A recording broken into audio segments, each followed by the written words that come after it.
Hi, magandang araw po ulit sa inyong lahat for our second reading of the day. Tingnan naman po natin kung ano po ang makikita natin sa second reading of the day today. Yan.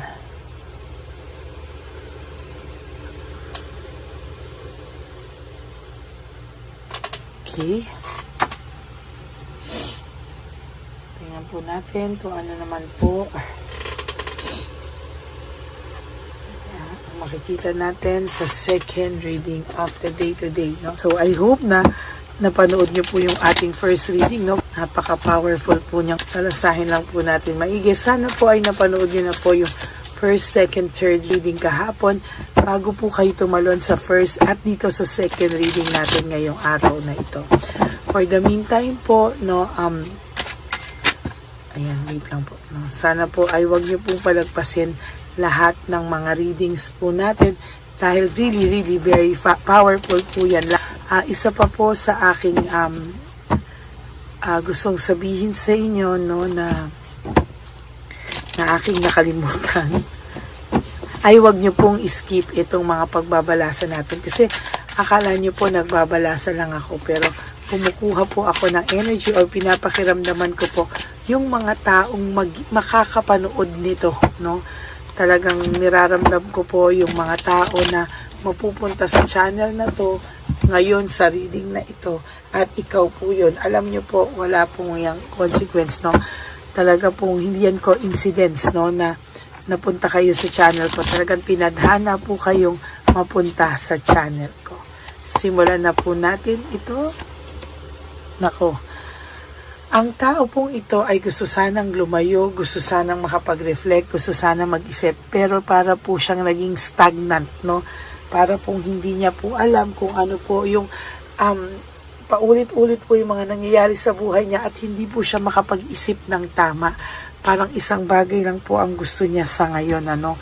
Ang makapagpahinga po at makaalis po lahat, maalis muna po sa isip niya lahat po ng gulong nararamdaman niya, no? As a matter of fact, itong taong to ay gulong po, no? At sa nakikita ko po, ang gumugulo sa kanya, yung konsensya niya po ng mga naging kasalanan niya po sa iyo, no? Talagang itong taong to ay nakakaramdam ng matinding hindi po talaga yung mga nagawa niya sa iyo, no, na ang pakiramdam niya po talaga ngayon ay sana somehow ay makabawi daw po siya sa iyo, no? Pero sa nakikita ko po ngayon kasi po, di ba, na ayan, no, siya po ay natukso sa iba, siya po ay maraming kasinungalingang nagawa sa iyo. So lahat po ng kasinungalingan na yan ay kanyang unti-unting nare-realize, no? Para pong gusto niya pong humingi sa iyo, gumawa ng aksyon, gusto ka po niyang makausap, gusto ka po niyang makaharap, at gusto niya po talaga ikaw makasama, no? Kasi sobra po siyang disappointed, very disappointed po siya sa buhay niya ngayon, at hindi niya po alam kung ano po ang makakapagpasaya sa kanya sa mga oras na to. Ano daw po yung makakapag-ayos talaga sa kanya sa pakiramdam niya. Bakit? Kasi he or she is very disorganized, no? Yung buhay po nito ngayon ay magulo at hindi niya po alam paano niya po aayusin, no? Lahat po ngayon ay conflict sa buhay niya, lahat po halos ay nakakaaway nito. Bakit? Dahil po sa gulong pinasok niya, no? Panay conflict, panay gulo, no? Na siya po mismo ay naguguluhan na sa kanyang buhay, very disorganized po siya sa buhay niya at talaga naman pong nag-iisip po itong taong ito sa ngayon. Hindi po katulad nung dati na lahat po ng ginawa niya ay hindi niya po pinag-isipan, no? Hindi niya po talaga pinag-isipan ng maayos, kaya ngayon ganyan po ang nangyari sa kanya. So ngayon parang ayaw na po niyang pabigla-bigla ngayon, kasi naging pabigla-bigla po siya. Most of his decision or her decision is pabigla-bigla. Parang gusto niya pong magsimula ulit, no? Parang gusto niya pong magsimula ulit. Hindi lang po niya alam paano ka po niya i-approach. Sa dami daw po ng naging kasalanan niya sa iyo, Hindi niya na po alam paano po siya lalapit sa iyo. Lalo na po ngayon ay hindi po siya okay.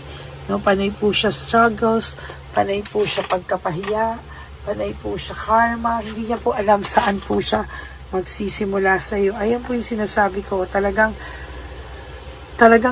kinakarma po ang taong ito sa ngayon, at talagang gustong-gusto ka po nitong makausap, gustong-gusto po nitong i-explain sana sa iyo lahat, pero wala siyang lakas ng loob. Pero totoo po, gusto ka po niyang makasama, gusto ka po niyang makausap, gusto ka po niyang makaharap sana, no? Pero hindi po siya makapagdesisyon paano, kailan, saan.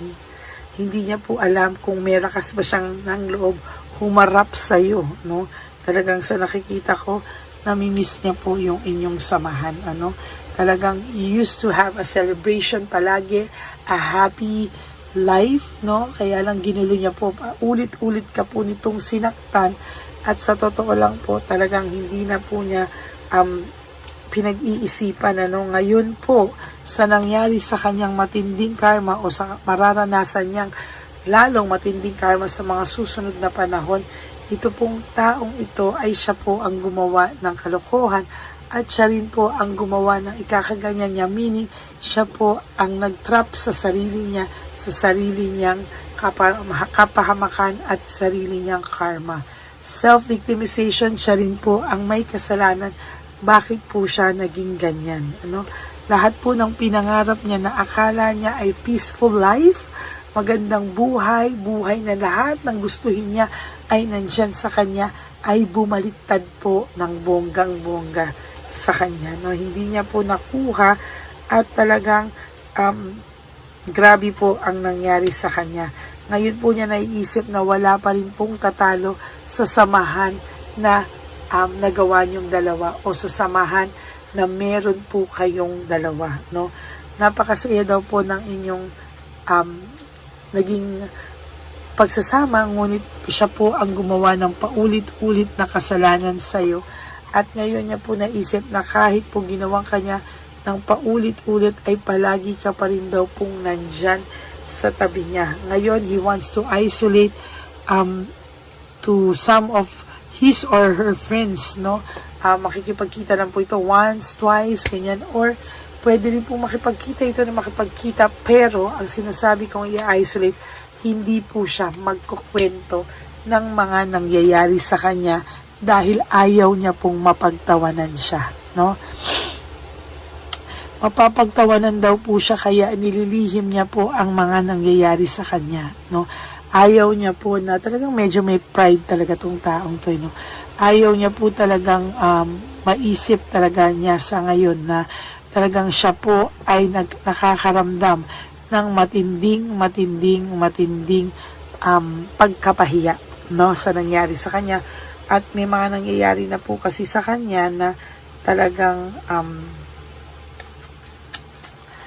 kinakahiya, nahihiya din po talaga siya sa mga ibang nangyari sa kanya. There is sadness, loneliness, negativity, and depression. The sun in reverse is all about negative things, negative feelings, no?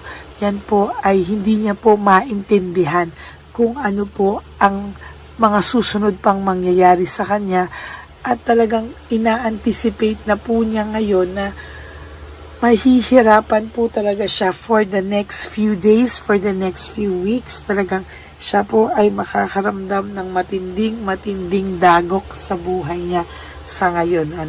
Talagang naiisip niya po yung samahan niyo. Gustong-gusto ka po talaga nitong harapin. Gustong-gusto ka po nito talagang makausap. Pero ayan po ang nangyayari, no? Totally ay nahihirapan po siya sa buhay niya ngayon. Ayan nga talaga, nabunot ko rin po ito kanina, burnout and overstress. Talagang parang sasabog na po ang dibdib nito, or sasabog na po siya sa stress, no? And there will come a time, sabi ko nga po, kung gaano ka nilait nito, gaano ka pinagsalita ng masasakit, gaano ka pinagyabangan, siya po ay lalapit sa iyo, no?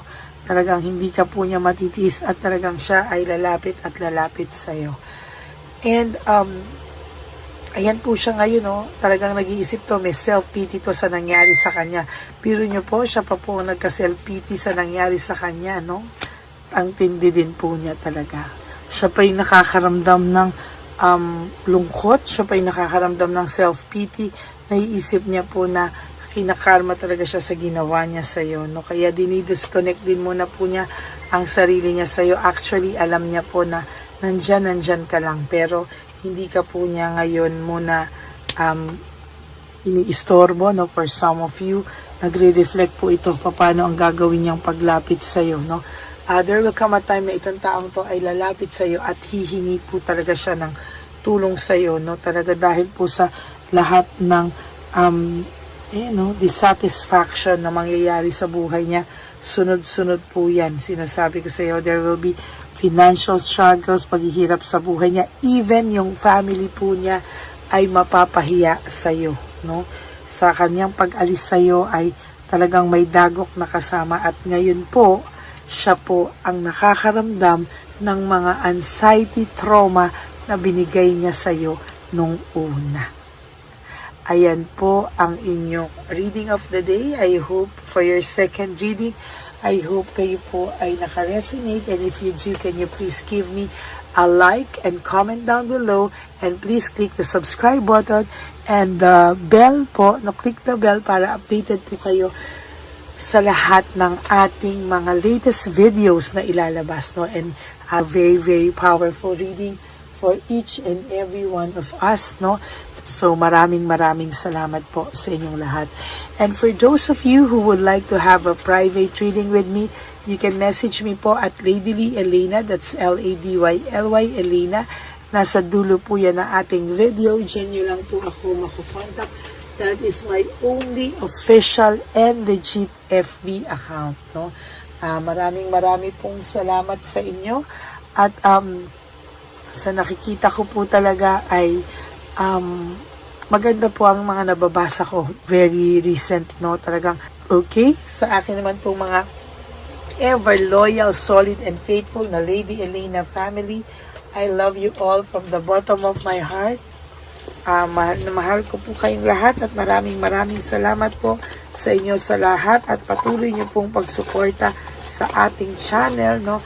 Ako po ay nagpapasalamat at buong puso po talaga akong nagpapasalamat sa lahat po ng tulong nyo sa atin, sa lahat po ng panonood nyo, no? Ako po ay talagang nagpapasalamat with all my heart sa inyong lahat. And para naman po sa inyong lahat, no, ang aking pong pasasalamat for not skipping ads. Alam ko po na tulong nyo na po yan sa aking channel dahil po sa ating advocacy, no, na sa ating advocacy po na sa matatanda, no, na tayo po talaga ay tumutulong sa mga matatanda, no. Kaya po maraming salamat po for not skipping ads.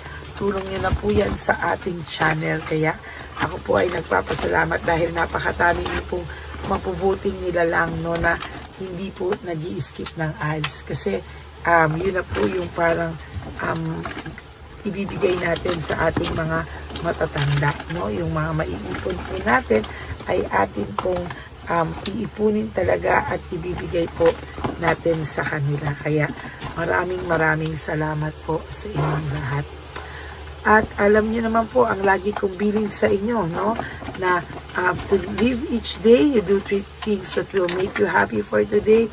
Enjoy, no? Parang you have to spoil yourself, you have to love yourself.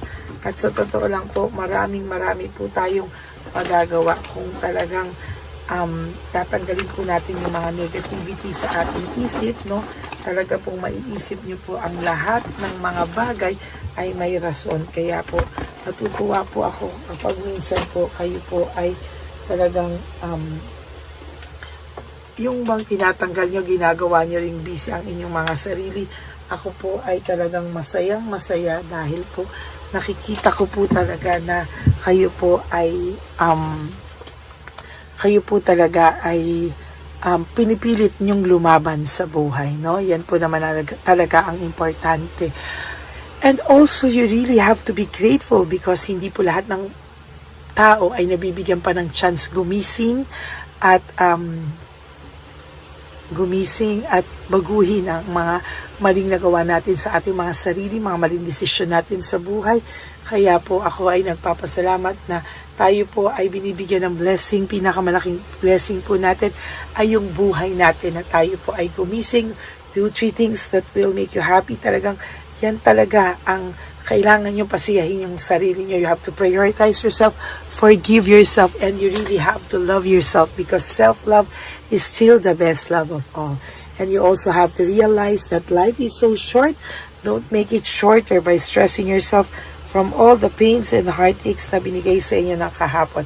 Just surrender everything to the divine universe and just let go and let God write your life and love story. I will be back for another set of reading. Huwag po kayong malulungkot ha. Ako po ay magbabalik for another set of reading. Thank you so much po, and may God bless you all. See you po ulit sa ating third reading of the day. Bye!